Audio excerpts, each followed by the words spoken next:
2 Kings 9. And Elisha the prophet called one of the children of the prophets and said unto him,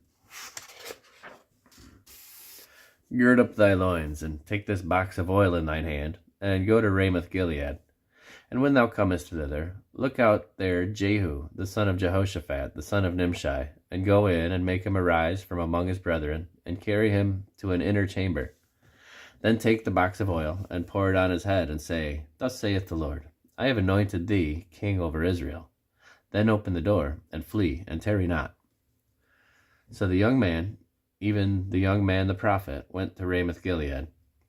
And when he came, behold, the captains of the host were sitting, and he said, I have an errand to thee, O captain. And Jehu said, Unto which of all us? And he said, To thee, O captain. And he arose and went into the house, and he poured the oil on his head, and said unto him, Thus saith the Lord God of Israel, I have anointed thee king over the people of the Lord, even over Israel. And thou shalt smite the house of Ahab thy master, that I may avenge the blood of my servants the prophets, and the blood of all the servants of the Lord, at the hand of Jezebel. For the whole house of Ahab shall perish, and I will cut off from Ahab him that pisseth against the wall, and him that is shut up and left in Israel. And I will make the house of Ahab like the house of Jeroboam the son of Nebat, and like the house of Baasha the son of Ahijah. And the dogs shall eat Jezebel in the portion of Jezreel, and there shall be none to bury her. And he opened the door and fled.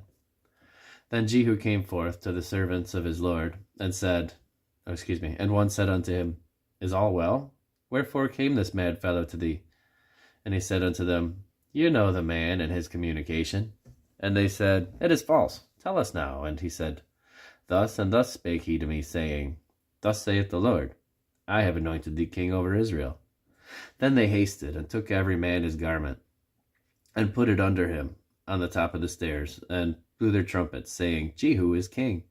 So Jehu, the son of Jehoshaphat, the son of Nimshi, conspired against Joram. Now Joram had kept Ramoth Gilead, he and all Israel, because of Hazael king of Syria. But King Joram was returned to be healed in Jezreel of the wounds which the Syrians had given him, when he fought with Hazael king of Syria. And Jehu said, If it be your minds, then let none go forth, nor escape out of the city, to go to tell it in Jezreel. So Jehu rode in a chariot, and went to Jezreel, for Joram lay there. And Ahaziah king of Judah was come down to see Joram. And there stood a watchman over the tower in Jezreel, and he spied the company of Jehu as he came, and said, I see a company. And Joram said, Take in horsemen, and send to meet him. Let him say, Is it peace? So there went one on horseback to meet him, and said, Thus saith the king, Is it peace? And Jehu said, What hast thou to do with peace? Turn thee behind me. And the watchman told, saying, The messenger came to them, but he cometh not again. Then he sent out a second on horseback, which came to them, and said, Thus saith the king, Is it peace? And Jehu answered, What hast thou to do with peace? Turn thee behind me. And the watchman told, saying, He came even unto them, and cometh not again. And the driving is like the driving of Jehu the son of Nimshi, for he driveth furiously. And Joram said, Make ready. And his chariot was made ready. And Joram, king of Israel, and Ahaziah, king of Judah, went out, each in his chariot. And they went out against Jehu, and met him in the portion of Naboth the Jezreelite. And it came to pass, when Joram saw Jehu, that he said, Is it peace, Jehu? And he answered, What peace, so long as the whoredoms of thy mother Jezebel and her witchcrafts are so many? And Joram turned his hands and fled, and said to Ahaziah, There is treachery, O Ahaziah. And Jehu drew a bow with his full strength, and smote Jehoram between his arms, and the arrow went out at his heart, and he sunk down in his chariot. Then said Jehu to Bidkar his captain, Take up, and cast him in the portion of the field of Naboth the Jezreelite.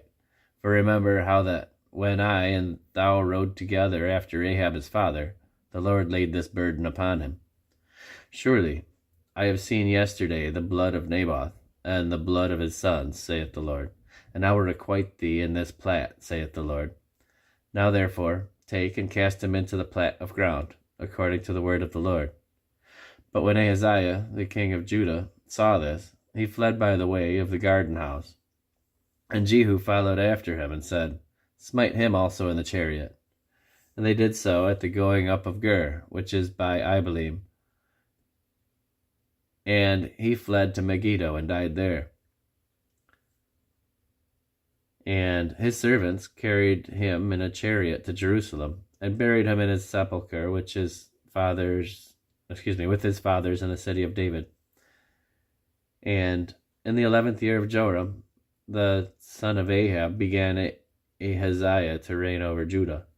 And when Jehu was come to Jezreel, Jezebel heard of it, and she painted her face, and tired her head, and looked out at a window.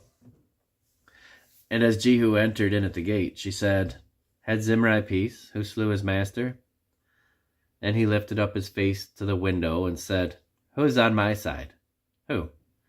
And there looked out at him 2 or 3 eunuchs. And he said, Throw her down. So they threw her down. And some of her blood was sprinkled on the wall and on the horses, and he trode her under foot. And when he was come in, and did eat and drink, he said, Go, see now this cursed woman, and bury her, for she is a king's daughter. And they went out to bury her, but they found no more of her than her skull, and the feet, and the palms of her hands. Wherefore they came in again, and told him. And he said, This is the word of the Lord, which he spake by the servant Elijah the Tishbite, saying, In the portion of Jezreel shall dogs eat the flesh of Jezebel. And the carcass of Jezebel shall be as dung upon the face of the field in the portion of Jezreel, so that they shall not say, This is Jezebel.